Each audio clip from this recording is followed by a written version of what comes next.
Shalom Adonai, paz do Senhor, a todo o povo de Deus. Daqui fala o vosso irmão, servo de Deus, bênção. Hoje eu quero fazer esse vídeo, estou a fazer esse vídeo para poder partilhar com os irmãos a palavra de Deus. O tema de hoje é o propósito da salvação. Esse é o tema que eu então assim preparei para poder partilhar com os irmãos.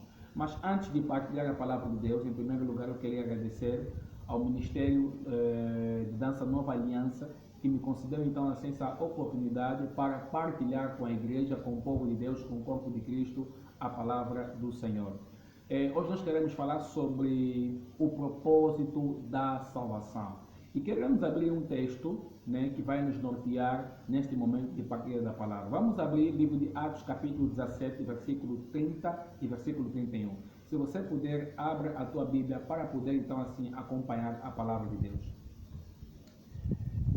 Atos 17:30 diz assim a palavra do Senhor: No princípio Deus não levou em conta esta ignorância, mas agora ordena que todas as pessoas em todos os lugares se arrependam, pois estabeleceu um dia em que há de julgar o mundo com justiça, por meio do homem que designou, e deu provas disso a todos, ressuscitando dentre os mortos. Querido Deus, fala conosco, nós queremos partilhar a tua palavra, ouvir a tua palavra. O Espírito Santo tem a liberdade de agir e tocar no coração dessa pessoa que está aí do outro lado a me ver e a me ouvir. Essa é a minha oração, em nome do Senhor Jesus Cristo. Amém. Ok, amados em Cristo Jesus, nós queremos falar sobre o propósito da salvação. E eu creio que este é um tema que deve ser falado, que deve ser pregado no seio das igrejas, porque a salvação da parte de Cristo, o arrebatamento da parte de Cristo, ele é eminente. Mas quando nós olhamos para as Escrituras, alguém poderia perguntar qual é o propósito da salvação? Eu responderia de que forma? O propósito da salvação, ele consiste em livrar o homem da ira vindoura. Apóstolo João, ele diz na sua palavra aqui, na sua carta, se assim posso dizer, que o mundo em que nós vivemos, ele jaz no maligno. O mundo está sendo dominado pelo diabo Satanás e o mundo está sendo dominado ou mergulhado na vida pecaminosa ou na vida do pecado. Isso é uma das coisas que sempre atraiu o julgamento de Deus ao homem, é um mal que a Bíblia chama de pecado. Hoje em dia nós olhamos para o mundo, sabemos que o mundo está vivendo uma vida de promiscuidade muito elevada e uma das coisas que Deus vai fazer para arrancar este mal do mundo é julgar esse mundo no dia do juízo final. Mas existe um propósito da salvação. Por quê? Porque sempre que Deus decide executar o seu juízo sobre a terra, primeiro ele apela à mensagem da salvação. Em outras palavras, estou a querer dizer que sempre que Deus decidiu castigar os homens, executar o juízo, primeiro ele sempre apelou à mensagem da salvação, à mensagem do arrependimento, para que assim então as pessoas se voltem a Deus e não sofram na sua ira vindoura. Por isso é que nós estamos aqui a falar sobre o propósito da salvação. O propósito da salvação, ele tem o objetivo de livrar o homem da ira vindoura que se avizinha no final, que nós conhecemos como o inferno, lago de fogo e a segunda vinda de Cristo, que vai culminar com o juízo final. Amém? Deus, ele vai julgar o homem. Aquelas pessoas que andam no pecado vão para o inferno, mas antes das pessoas irem para o inferno, em primeiro lugar, Deus ele apela à salvação. Podemos ver isso no tempo de Noé. A Bíblia diz que no tempo de Noé as pessoas pecavam, o nível de promiscuidade, de pecado crescia tanto que esse pecado chegava até Deus. Amém? Esse pecado chegava até Deus. Mas Deus, na sua soberania, decidiu julgar o mundo. O que Deus fez? Deus, ele diz a Noé que vai destruir a terra com dilúvio. Mas antes que Deus destruísse a terra com dilúvio, a palavra diz que Deus, ele diz a Noé para construir uma arca, de tal maneira que ele e a sua família e os animais, segundo cada uma das espécies, pudessem entrar na arca e serem salvos.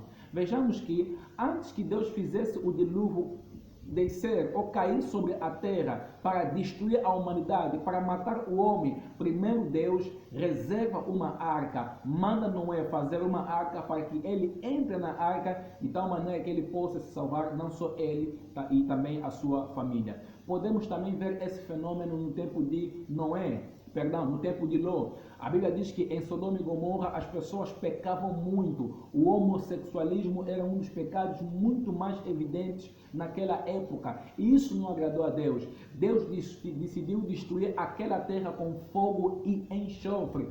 Mas antes que Deus destruísse Sodoma e Gomorra com fogo e enxofre, o que Deus fez?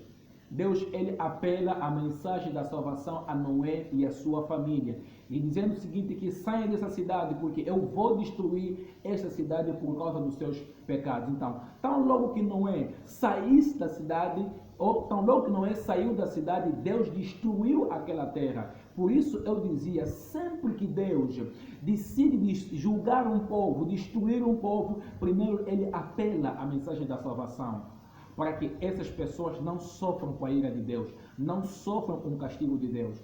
Quero abrir um parênteses para fazer uma pergunta. Se o diabo se irar contra ti, te diria que Deus é capaz de te livrar da ira do diabo, ou de nos livrar da ira do diabo. Mas imagina se Deus se irar contra ti ou contra nós. Quem poderá nos livrar da ira de Deus? Então, a ira de Deus é vindoura, ela se avizinha.